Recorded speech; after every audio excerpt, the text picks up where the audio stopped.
Your tools in survival are essential to you, and in order to be efficient using those tools, like your knife, you've got to keep them sharp. And one of the things that I like about a Scandi grind type blade, such as this Mora Bushcrafter, is that it is extremely easy to sharpen while also being one of the best cutting type designs that you can get for bushcraft out there.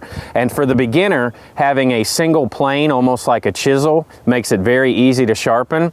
And with sharpening, it is all about consistency. Typically, when you start sharpening a knife, a lot of people use a diamond stone, and you want to use a diamond stone or a Arkansas stone. There's a lot of options out there to get your initial profile. But once you get a profile, unless you've damaged that knife from batoning or whatever, you tend to want to just hone it from that point on, either using a sharpening steel or preferably some type of leather.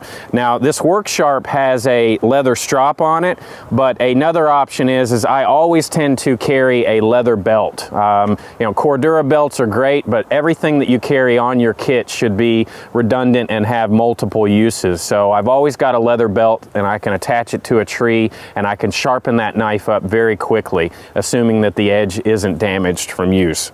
So when you first start putting an edge on your blade, it is all about consistency. It is doing the same motion over and over at the same angle and doing it the same number of times on each side of the blade. So with this Work Sharp, it makes it pretty simple. It's got a 20-degree guide, and I can just line it up with that, and you can feel it almost cutting on the edge when you're doing it properly.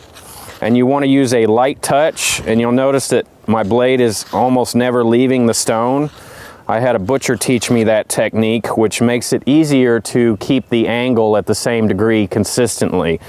You can also do it and let it, come off the stone, but it works great to just pivot and keep the steel constantly connected to it. And you want to put the right profile on the blade. Now, there are a lot of different angles that you can use, such as a fillet knife, for instance, would have a 17 to 18 degree angle. A bushcraft blade like this would have more of a anywhere between a 20 to a 25 degree angle. If you're using an axe or a machete, you would want between a 25 to anywhere up to maybe even a 35 degree angle, depending on how much hard use it's going to get. Remember that the thinner the profile is of the grind, that the more likely it is to get damaged.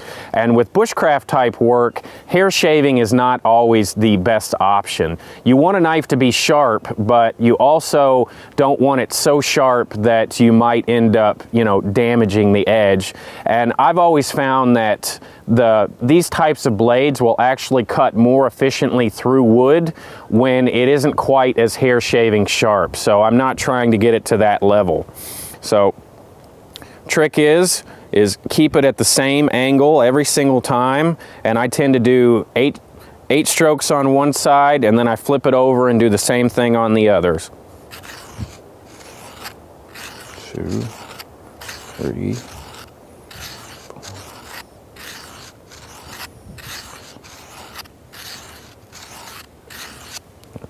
And flip over.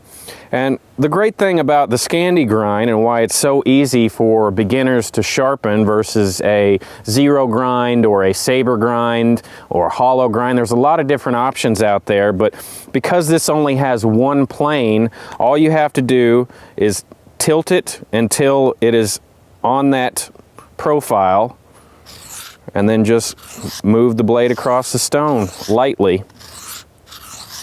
And when you get really good at knife sharpening, I've known guys that could literally get something hair shaving sharp on a cinder block. It's really all technique and doing the same motion consistently over and over. We want to create a consistent edge all the way. And another thing to mention is sharpening steels also come in very handy. Your stone is going to put the proper angle and grind on it. The strop or leather is going to, knock that wire edge off and is going to hone the blade and make it that much sharper. But a sharpening steel will actually straighten the edge and make it true. So I tend to carry a small diamond sharpening rod with me. That comes in very handy for a lot of different uses, to include sharpening your axe or regrinding the profile on your blade. Now, once you've got the profile good, then you want to come back and hit it on the strop. Same thing every time, light pressure. Do it same amount of times on each side. And another thing to remember about knives, especially for bushcraft, is that we don't want any kind of serrated or, very angled type blades. We don't want to use Tonto blades or something along those lines. We want just kind of a standard profile knife with either a Scandi or a saber. And that's going to handle all the tasks that we need for bushcraft and survival uses. And this is just one of those skills that is going to take a lot of time and practice for you to get good at. But once you get efficient, it shouldn't take you more than 5 or 10 minutes to put a very sharp, almost hair-popping edge on a good blade. Remember that you also want something that is preferably a high-carbon steel.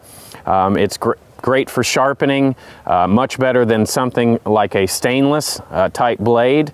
And then with a high carbon steel, say you find yourself without some kind of fire making device and you don't have your ferro rod, you're not any good at bow drill, you can actually take sparks off the back of this knife with a flintstone. And if you have some type of tinder around that is flammable, you can knock a spark off the back of your knife and get a fire like that. So it comes in handy for those uses.